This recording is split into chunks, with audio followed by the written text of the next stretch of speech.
In a world corrupted by greed and ignorance, controlled by evil corporations, and filled with brainless street thugs, one cybernetic man is the only hope for both his own and mankind's salvation.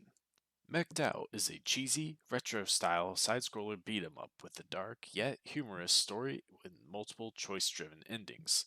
The game features fun levels with increasing difficulty and challenging boss fights, RPG-like tools to upgrade your character or abilities for unique playthroughs, and the ability to change your attire with a variety of cosmetic outfits. Inspired by classic games like River City Ransom, Beautiful Joe, the Mega Man series, and modern games like Deus Ex Human Revolution and The Stanley Parable, MECH'D Out will bring in both old and newer players for this offbeat take on the beat 'em up genre. Set in the near future, our main character Spike is recovering from a terrible car accident. With unbearable suffering throughout the day, the only medicine he can receive from conventional care is to ease the pain. Poor and jobless, Spike was all about to give up on the world. Unprompted, the world's largest pharmaceutical company, Regeneron, offers Spike an offer he can't refuse. A mysterious man simply named the Supplier offers an experimental drug that will heal him to new heights and then some. This drug is called Mech. The experiment was a resounding success, and Spike has recovered almost completely. Mech has, despite all odds, miraculously healed Spike. His joy was short lived, however. Soon he began to experience racking pain, and he noticed his body had begun to change. Flesh and bone slowly transformed into steel. His body was growing more and more powerful, but was being consumed and mechanized. However, the supplier had stopped delivering mech, and a new, horrible, lingering sense that he is being followed ensues. Is this just paranoia, the drug's side effects playing tricks on his mind, or something much more sinister? Can it be possible Regeneron is controlling these people? Spike needs answers. The player finds that the hundreds of innocent citizens that are fighting him are now at the mercy of and controlled by Regeneron. This conspiracy is just the beginning of Spike's journey into finding out the truth. The goal is simple: hunt down the supplier and find out what is happening to his body and others like him. This world may be filled with doom and grim, dark settings, but it is important to counterbalance this gloom with humor and wit and reminiscence of dystopian futures like the Stanley Parable and even Portal 2. The dialogue will have a certain charm in order to keep players engaged with the story and gameplay. Like the Stanley Parable, player choices can influence multiple endings, such as story based endings by beating the game, to secret endings by meeting certain hidden requirements. Players will venture through a multitude of levels to reach their destination, starting at the low class and dirty levels such as the bar, the sprawling city streets, and the downtown area, but eventually reaching into the upper class sections of the uptown, the dangerous supply plant, and concluding the story at the immaculately clean company headquarters. As Spike makes his way through each level, he will encounter crazy city residents trying to stop him, mysterious federal agents, and even employees of Regeneron bent on stopping him. As the player defeats the enemies that are littered throughout the levels, they will earn experience points that they can use to upgrade their health, power, and combos. These are called physical upgrades, which do not affect the mechanization of Spike's body. Finding that the enemies are hitting too hard, health bonuses give the player a better fighting chance to outlive their opponent. Maybe the enemies require too many punches to defeat. Choosing power lets you hit harder to take them down faster. Or perhaps too many enemies are overwhelming. Increasing combos solves that problem by stringing powerful abilities together. At the end of every level, there's a boss that the player must defeat in order to advance to the next level.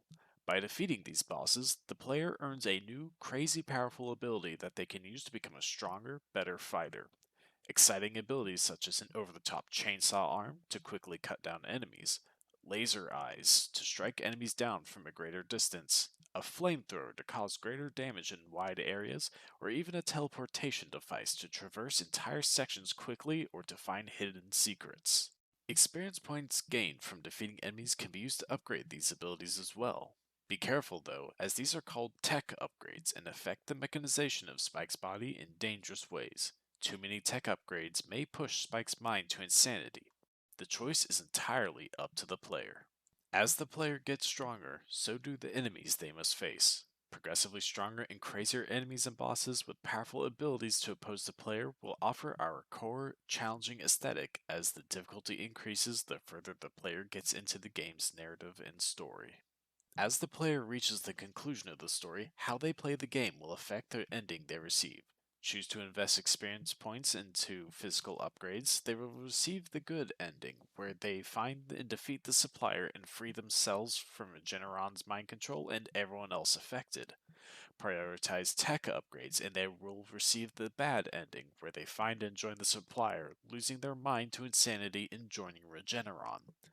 Playing with a more balanced mix of the two leads to the neutral ending, where they find and defeat the supplier, free everyone affected from Regeneron's mind control, but lose themselves to insanity in the process. There are additional hidden endings to find by finding secret requirements. These fall under our narrative aesthetic, with an intriguing mystery involving drugs and their side effects, humorous dialogue, and a unique branching story that is sure to encourage multiple playthroughs. Depending on the ending they receive, players will acquire an outfit that they can wear at any time in future playthroughs. Endings aren't the only way to unlock these new outfits, however, as many are also hidden in secret areas throughout the game. These outfits may range from cooler looks such as a cyber jacket to more humorous looks such as a gorilla suit. These are some of the key parts of the expression aesthetic of the game, allowing players to express themselves in multiple ways by equipping Spike with fun outfits, choosing different story routes to their liking, and unlocking unique abilities fitting their playstyle. Throughout the game, both Spike and the player will uncover the mysteries of this dystopian world and the cybernetic drug infecting their body and mind, all while gaining new powers and cool cosmetics to choose from. With a completely customizable character at their fingertips, the players can then step into the shoes of their ideal hero, creating a strong fantasy aesthetic. This lets players truly immerse themselves in this over the top sci fi story and world of the game as they beat down waves of enemies and overcome countless obstacles to uncover the conspiracies of Regeneron and their mechanized grasp on the world. MECH'D Out is designed for a teen rating for the ESRB and will release on Windows OS to storefronts such as Steam, Epic, Origin, and GOG to ensure that a broad audience of potential players have access to the game. The game will take players on a fun journey through a dystopian world full of challenging levels, wit and humor, intense boss fights, exciting abilities to unlock and upgrade, and fun outfits to find from multiple endings. Will you control your future, or will you be mech'd out?